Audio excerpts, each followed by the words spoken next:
ছোট্ট বন্ধুরা, নীলপরি দেশ আপনাদের জন্য তৈরি একটি সুন্দর পরীদের গল্প। তাই কল্পনার জগতে হারিয়ে যেতে এবং পরীদের জাদুকরী সব গল্প উপভোগ করতে এখনই ল্যান্ড অফ ফেরিজ চ্যানেলটি সাবস্ক্রাইব করে বেল আইকনটি বাজিয়ে দেবেন। আর হ্যাঁ, আরেকটা কথা বলতে তো ভুলেই গেছি, আমাদের ভিডিওটিতে লাইক, কমেন্ট ও শেয়ার করে দিবেন, যেন আপনাদের মতো আরো ছোট্ট বন্ধুরা আমাদের চ্যানেলে যুক্ত হতে পারে। ভালো থাকবেন। ছায়ার প্রহরী, অদৃশ্য দানব, এই দেশের একমাত্র রানী। তার কাছেই রয়েছে মায়াবী আয়না। এই আয়নাই তার ক্ষমতা। তাহলে আমরা কিভাবে তার থেকে জাদুর আয়না নেব? তুমি এই সময়ও মজা নিয়ে পড়ে আছো, কিন্তু সিন্ডারেলা, তুমি কিভাবে জানলে এই দেশের রানী আগে পড়েছিল? আমি পুরাতন এক বই পেয়েছি, সেখানেই পেয়েছি। আর তার সাথে আমার বাবা মায়ের বেশ ভালো সম্পর্ক ছিল। দাসী, দাসী, আমার যে আর তর্স হয়েছে না। আমি এক্ষুনি জঙ্গলে যাব। তুমি এখনই প্রহরীদেরকে বলো আমাকে জঙ্গলে নিয়ে যেতে। এখনই ঘোড়ার গাড়ি বের করতে বলো। আমি কিছুতে এখান থেকে যাব না। আপনারা কেন এই আয়নার ভেতরে বন্দি? হঠাৎ করে কেন এই ঝোড়ো হাওয়া বইতে লাগলো? আর কেনই বা আপনারা আমাকে এখান থেকে যেতে বলছেন? এই সব রহস্যের উদ্ঘাটন না করে আমি কিছুতেই রাজমহলে ফিরব না।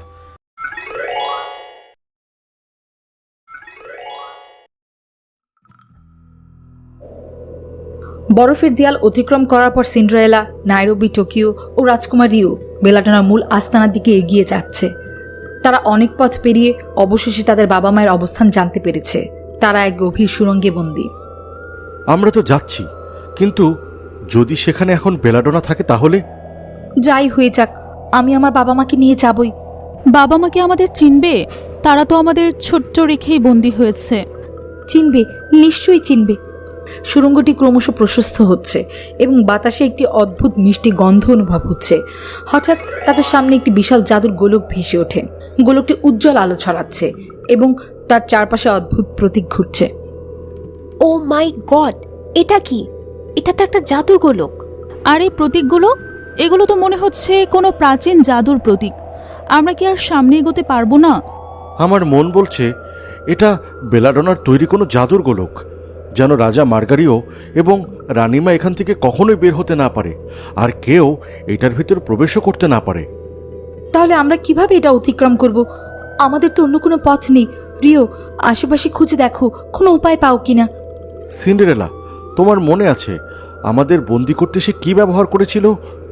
আমার মনে হচ্ছে সেভাবেই এই জাদুর গোলকটিও জাদু দ্বারা সুরক্ষিত। এটি অতিক্রম করার জন্য তোমাদেরকে একটি বিশেষ পাথর বা কোনো কিছুকে স্পর্শ করতে হবে। আচ্ছা চলো সবাই মিলে খুঁজে দেখি। হ্যাঁ চলো, আজ ভয়কে জয় করি, সাহসকে সঙ্গী করি, সত্যের শক্তিতে অন্ধকার দূর করি, ভালোবাসার আলোয় পথ আলোকিত করি। রাজকন্যারা ডাইনি বেলাডোনা জাদুগোলক সরানোর জন্য একটি উপায় খুঁজতে থাকে। চারিদিকে নজর বোলানো হয়। হঠাৎ এক অদ্ভুত হাতের ছাপ রাজকন্যা এঞ্জেল টোকির চোখে পড়ে। আপু, ওই দেখো, ওখানে দেখো দেখো, মনে হচ্ছে না কারো হাতের ছাপ? হ্যাঁ, এইটাই এইটাই এই গোলক সরানোর উপায়। এইখানে হাত রাখলেই এটা পড়ে যাবে। আরে, কাজ করছে না কেন? দেখি, আমায় স্পর্শ করতে দাও। রাজকুমার রিও স্পর্শ করার সাথে সাথে জাদুর গোলকটি ধীরে ধীরে অদৃশ্য হয়ে যায়। আমরা পেরেছি। এখন আমরা এই পথ অতিক্রম করতে পারবো, কিন্তু আমাদের খুব সতর্ক থাকতে হবে। বেলাডোনার আস্তানা খুব কাছেই হয়তো। হ্যাঁ, আমরা এক ধাপ এগিয়েছি। বাবা মা আমাদের জন্য অপেক্ষা করছে।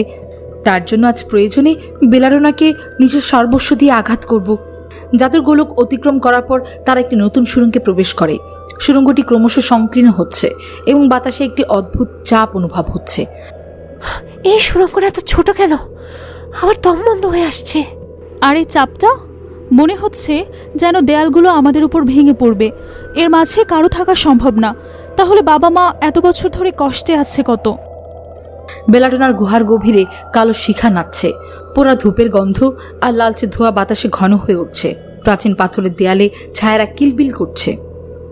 বেলাডোনা তার নতুন জাদুতে মগ্ন, কিন্তু হঠাৎই এক নতুন আভাস তার গা ছুঁয়ে গেল।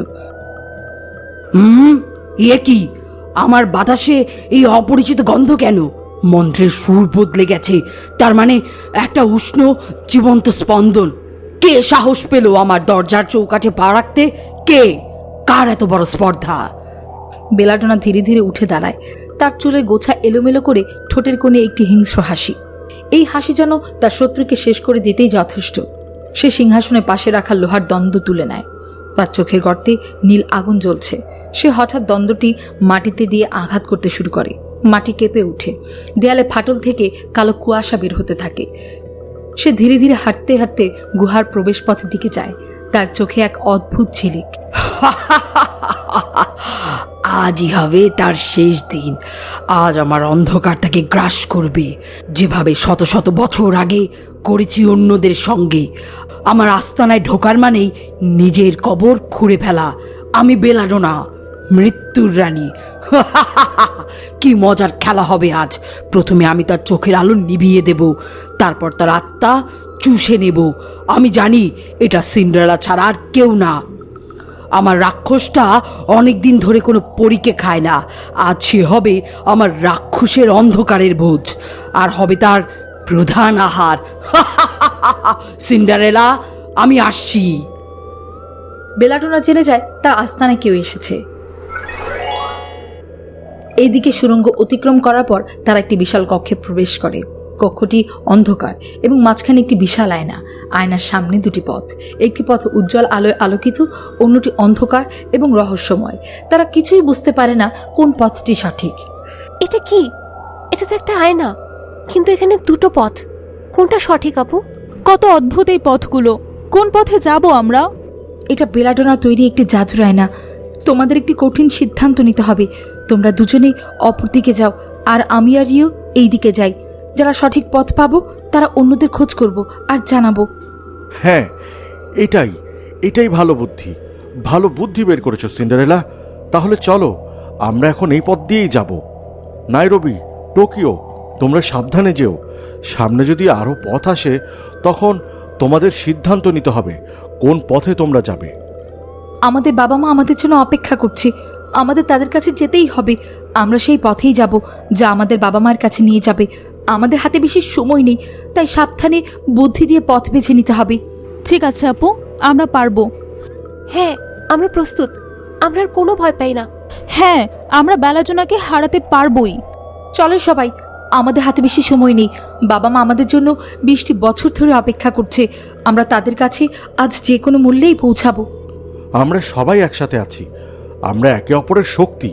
আমরা বেলাডোনাকে হারাতে পারবোই। নাইরোবি ও টোকিও উজ্জ্বল আলোয় আলোকিত পথটি বেছে নেয় এবং এগিয়ে যেতে থাকে, আর রিও ও সিন্ডারেলা অন্ধকার পথটি বেছে নিয়ে যাত্রা শুরু করে।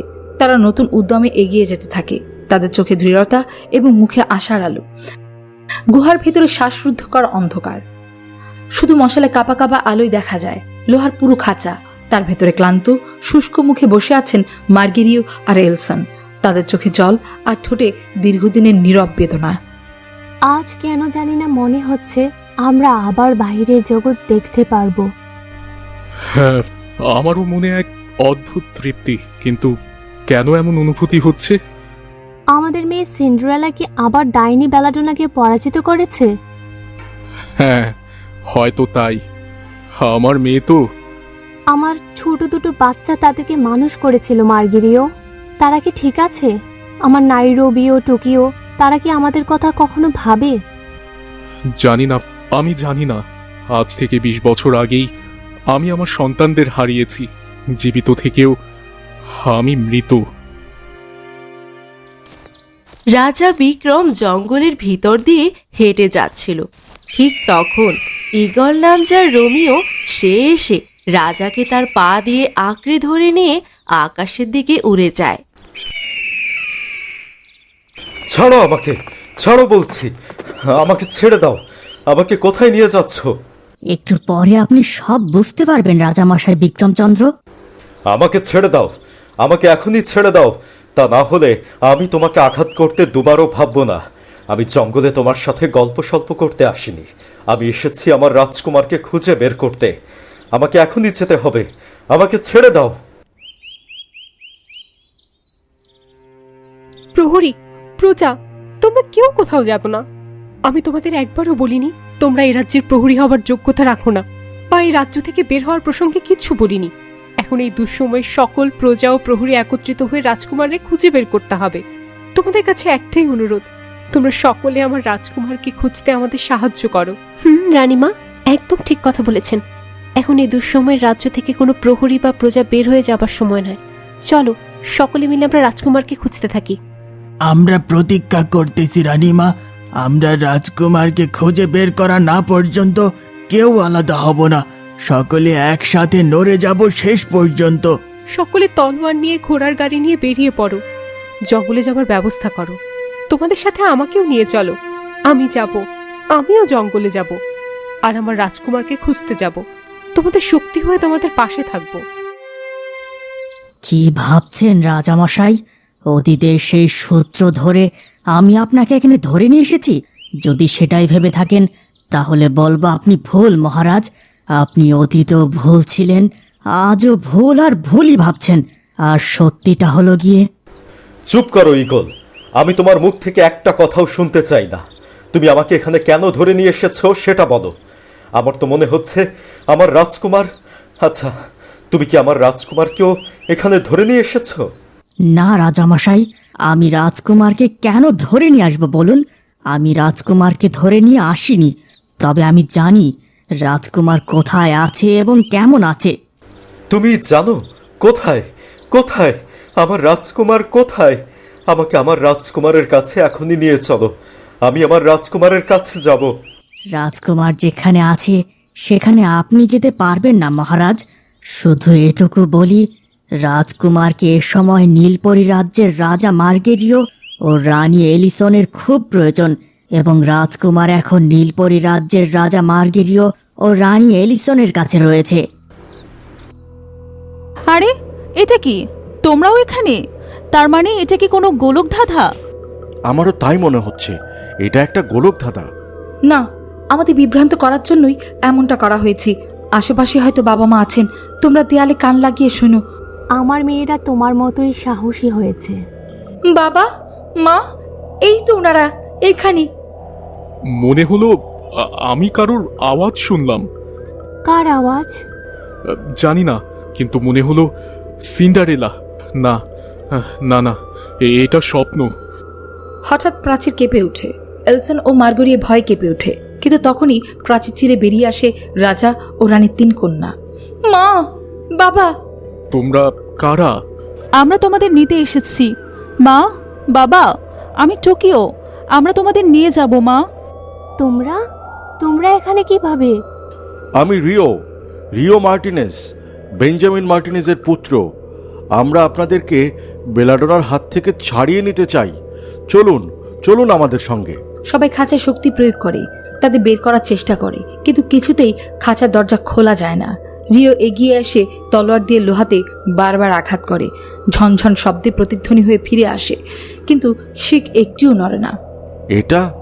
এটা কোনো সাধারণ লোহা নয়, এটা কালো মন্ত্রে বাঁধা। চিন্তা করো না বাবা, আমরা তোমাদেরকে নিয়েই তবে ফিরব। এটা কেন হচ্ছে? আমাদের এত দূর আসা কি বিফলে যাবে? তোমরা এখান থেকে চলে যাও। বেলাডোনা হয়তো আসছে। তোমরা আমাদের দেখেছো, তোমরা জানো আমরা বেঁচে আছি, আর আমরাও তোমাদের দেখেছি। এটাই আমাদের সবচেয়ে বড় শক্তি। সিন্ডারেলা শুনো, তোমার বোনদের নিয়ে ফিরে যাও। বেলাডোনা তোমাদের লক্ষ্য করেছে। তোমরা যদি এখানে থাকো সে তোমাদেরকেও বন্দি করবে। আমি তা হতে দেব না। তোমরা ফিরে যাও। কিন্তু আমি তোমাদের ছাড়া ফিরতে পারবো না মা। তুমি ফিরবে, কারণ তোমাদের জীবনই আমাদের আশা। তোমরা যদি বেঁচে থাকো, একদিন তোমাদের হাতে এই শিকল ভাঙবে। আজ নয়, কিন্তু একদিন অবশ্যই। আজ তোমরা চলে যাও, ও আসছে। হ্যাঁ, তারা ঠিক বলেছে সিন্ডারেলা, আমাদের যেতেই হবে। এখন লড়াই করলে আমরা সবাই হারব। চলো, আমরা পরে আবার আসব। আমি কথা দিচ্ছি, আমি ফিরে আসব, আর সেই দিন এই খাঁচা ভেঙে তোমাদের মুক্তি করব। তারা ধীরে ধীরে পিছিয়ে আসে, কিন্তু চোখ সরায় না। মশালের আলো খাঁচার ভেতরে বাবা মায়ের মুখ আরও অস্পষ্ট হয়ে যায়, শুধু প্রতিধ্বনি হয়ে যায় তাদের কণ্ঠ। তারা কি পারবে তাদের বাবা মাকে মুক্ত করতে? দেখতে চোখ রাখুন পরবর্তী পর্বে। হ্যালো ছোট্ট বন্ধুরা, নীলপরি দেশ আপনাদের জন্য তৈরি একটি সুন্দর পরীদের গল্প। তাই কল্পনার জগতে হারিয়ে যেতে এবং পরীদের জাদুকরী সব গল্প উপভোগ করতে এখনই ল্যান্ড অফ ফেরিজ চ্যানেলটি সাবস্ক্রাইব করে বেল আইকনটি বাজিয়ে দেবেন। আর হ্যাঁ, আরেকটা কথা বলতে তো ভুলেই গেছি, আমাদের ভিডিওটিতে লাইক, কমেন্ট ও শেয়ার করে দিবেন যেন আপনাদের মতো আরো ছোট্ট বন্ধুরা আমাদের চ্যানেলে যুক্ত হতে পারে। ভালো থাকবেন।